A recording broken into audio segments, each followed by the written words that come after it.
Congolaises, Congolais, mes chers compatriotes,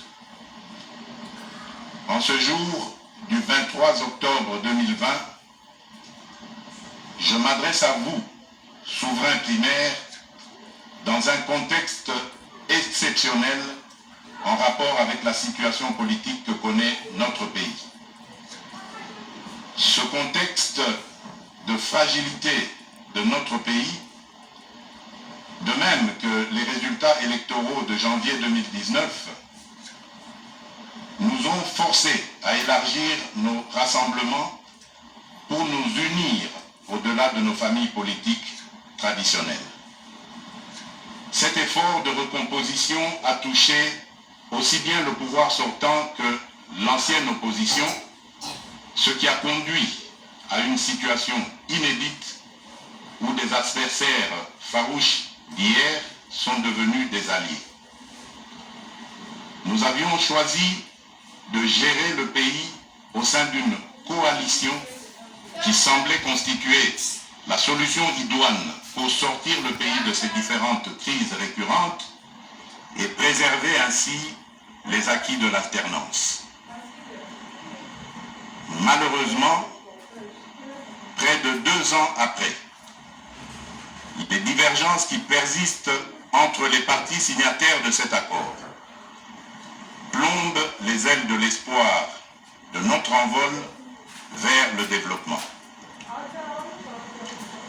Ces divergences portent notamment sur les questions relatives à la paix et à la sécurité nationale, à la Commission électorale nationale indépendante, à l'organisation des élections, à la gestion du portefeuille de l'État, à la territoriale, à la diplomatie, à l'indépendance de la justice et à l'instauration de l'État de droit qui sont un enjeu majeur pour notre nation. L'importance de ces questions me convainc qu'elles ne doivent être laissées à la merci d'un seul groupe politique. Elles nécessitent un large consensus national.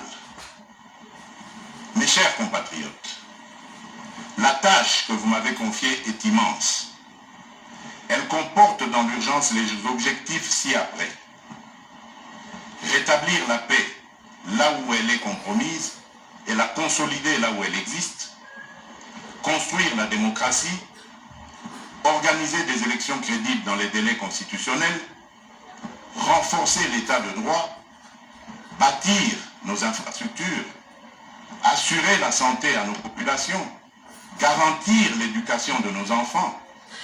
Donner une perspective économique à notre jeunesse et promouvoir davantage les droits des femmes.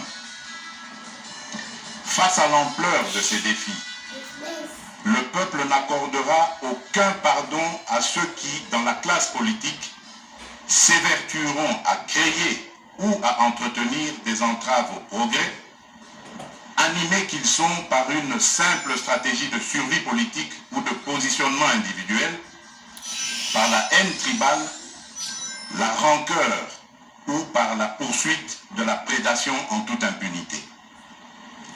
À ce propos, je salue l'effort d'abnégation de ceux qui, dans tous les camps, se sont démarqués de ces antivaleurs.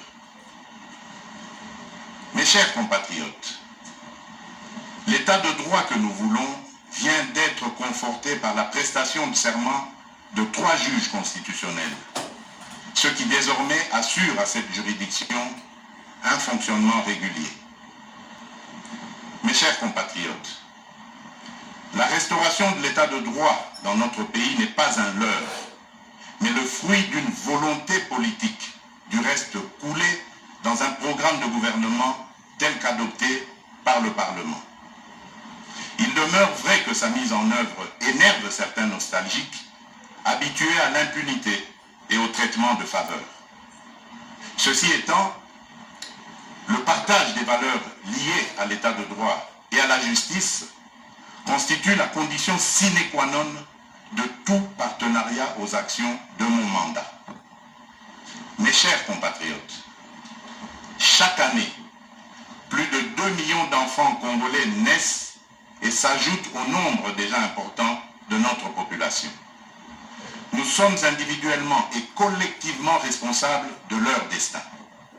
Nous ne pouvons laisser leur avenir à la merci de pesanteurs ou écueils inhérents aux pratiques politiciennes qui retardent ou affaiblissent la réalisation du programme pour lequel vous m'avez élu.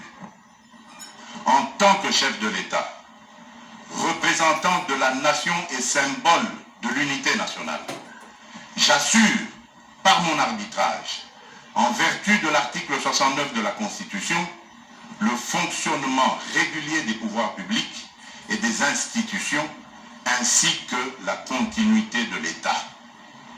Je réitère l'engagement de mon serment de ne jamais faillir à cette mission sacrée et de ne jamais trahir le Congo. Je ne laisserai aucun engagement politique de quelque nature que ce soit primer sur mes prérogatives constitutionnelles et sur l'intérêt supérieur du peuple congolais. Je ne transigerai avec les intérêts supérieurs de la nation. Je ne céderai jamais la moindre portion de notre souveraineté nationale. Je ne ménagerai aucun effort pour préserver la paix et l'unité nationale. Eu égard à ce qui précède, et considérant que le salut du peuple est la loi suprême, j'ai décidé d'entamer dès la semaine prochaine une série de contacts visant à consulter les leaders politiques et sociaux les plus représentatifs afin de recueillir leurs opinions à l'effet de créer une union sacrée de la nation autour des objectifs précités. Ces consultations visent la refondation de l'action gouvernementale autour des principes de participation à la gestion du pays. À l'issue de celle-ci, je reviendrai vers vous dans une nouvelle adresse pour vous faire part de mes décisions qui n'excluront aucun cas de figure. Debout, Congolais, prenons le plus bel élan pour un Congo fort, libre et prospère. Que Dieu bénisse la République